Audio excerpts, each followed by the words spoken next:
be anyị ekene m unu daalụnụ ka eke unu mee. Anyị abịala ọzọ, anyị bịa maka ọlụ na mba ofesi. Ụnyaahụ anyị tụpụta ọtụtụ ọ bụrụ ọtụtụ sorry, ọ bụ abụọ mana anyị si na anyị nwetali ọtụtụ, mana anyị ga na-ewepụtie ofu oluo taa anyị si mba na anyị kpọpụtie nya kpọtụba a na-akwara agbala akwara, a na-afụ ihe dị mma kpuchie nya aka mba, a na-ahụ ọdị ihe dị mma mba, maka anyị si na anya unu too much, ọ dịka ọ dịzikwa too much, mana mba onwe ndị ọdụ ọsịsọ fasisi tụpụtaba fancha na ofu ntụpụta. Ejego m nkịta tinye na Igbo Class World. Ekeli m ya ọkala na abụ tinye ofu ebe ahụ, ya bụ mma abịakwa tinye ebe a. Unu ga-eje na Facebook anyị akpọrọ Igbo Class World, unu jee ebe ahụ unu ga-afụ ya n'uju.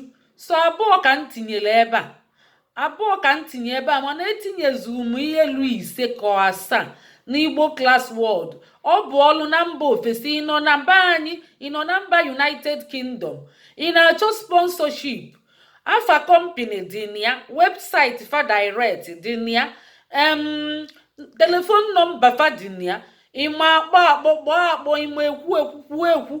Onwe ndị ma ekwu fa amara ede nwee ndị ma ede amara ekwu. Ya bụ ịmalị nke ịma eme imebe eme, ide CV gị ọ dị mma ma reference ihe niile adị ya, ịma na inwetezulu ihe niile. Ya ka o ji dị mkpa mmadụ inwetezu ihe debe, ndị enwetezubere unu jisi ike na-enwetezu, maka unu nwetezuo oge nke unu na-abịakwa. Ya bụ unu enwene mwute ndị nwetezugo, ma ọ bụ ị na-alụ ihe niile. Ya bụ aka ọlụ niile dị n'ụwa ị ya afụkwa ihe ha specialized na ya. Onwe ndị amara achọta ihe na comment section, ya bụ mma etinyekwa ihe na comment section, ntinye na comment section afọ unu ọlụ niile ahụ, ma phone number fa, ma ihe ha specialized na ya. Unu chọta ya na comment section. Onye ma na ọ chọrọ ya, anya si na ọ chọrọ ya. Ọ bụrụ na ị chọrọ ya, si I am interested, biko ụmụnne unu ga-enyekwa aka n'ihe a. Unu ga-enye ezigbo aka na enyi ka anyị ga-esi na-eme bụ na ntinye onwe ndị ada afịa. Biko ife onye si I am interested, ịkọpili ya tinyela onye ahụ na reply. Onye ọbụla biko meelie mmadụ na-abụ, maka onwe ndị amara achọta ihe na comment section. Imelie mmadụ na-abụ ozugbo imene ga n'iru, maka ime ga n'iru Facebook anara alike chakwu ya, ma imekalịa nya ọ dịka copy and paste ofu ihe, ime enyi ihe lụrụ ise ọ da alike tia ugboro na-abụ ezugo ịrapụzi ya. Ọ bụ ya ka m ejiri abịa kebe enye ụfọdụ a na-asịkwa I am interested ma fafụ ya.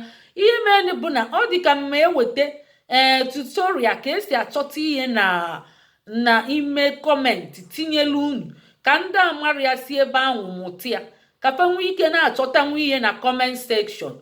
Ọ na-adị mkpa maka iweli eme headline, ọ na-anọchiche ebe niile.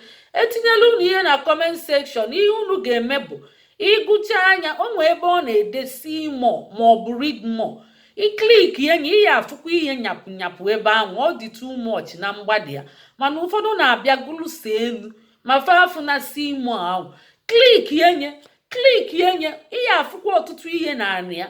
Welie nye ụmụ nwanne gị tinyebe n'ọlụ. Kedu ndị ụmụ akwụkwọ sili na fabia na mba United Kingdom fa afụrụ ọlụ? Kedu onye a na-akọlụ nke ahụ? Ekwere m nghọta na mmadụ si na ọ bịa na mba United Kingdom o nwetere ọlụ. Okwere m nghọta chacha. Ịchọrọ sponsorship, ọ bụ afọ unu ọlụ. Inene ịmalị nke ibilongo na ya itinyebe, like nke anụnwa akpọ Silicon Milk Roundabout. Fa specialize n'ọtụtụ ihe. They specialize in range of recruitment services, technology. Fa bụ technology company, bụ injinia na-enye n'ọgbakwa technology and the startup. Dia email ati ihe nwa ifukwara na ati ihe nwa ịma nọ email nke a si nọ edeko bụ nnukwute company kara aka kajala akaja. Ị na-anya ị ga-afụkwa ihe a specialize in ya. A sị na ọ bụ UK company. Nya ọ bụ leading global recruitment agency Edeco Group. Edeco Group fa specialized ma agriculture ma fishing ma baking ma finance service fa bụkwa ndị charity non-profit fa na-eme ọtụtụ ihe fa na-eme ma construction fa na-adilụkwa ma na property ma education ma child care ma engineering ma aerospace fa na-edilu wit ọtụtụ ihe dị iche iche ya bụ ọlụ dị iche iche ịchọrọ ọnọfa n'aka ma automotive ma energy ma hospitality ma travel ma tourism ma ke ụmụ ihe ma human resources ma industry ma manufacturing ma IT nya internet technology ma telecom ma legal ma marketing ma advertising ihe niile fa zuru ezu n'ọlụ chinchin ma sales fa na-emekwa maka sales nya bụ ihe ọbụla ịgụrụ ịma ihe niile ị ga-emenwu itinye bie itinye nke ị ga-emenwu certificate gị gbulie ihe niile gị gbulie iwelie na-etinye ọnwa abụọ ka alụrụ aka biko na unu mechie unu jekwe na Igbo Class World so abụọ ka m tinyere ebe a mana Igbo Class World olulu 7 m tinyere ebe ahụ unu jekwa ebe ahụ jee nenete maka ihe anyị nyopụrụ dị too much anyị si ka anyị kwarabi anyị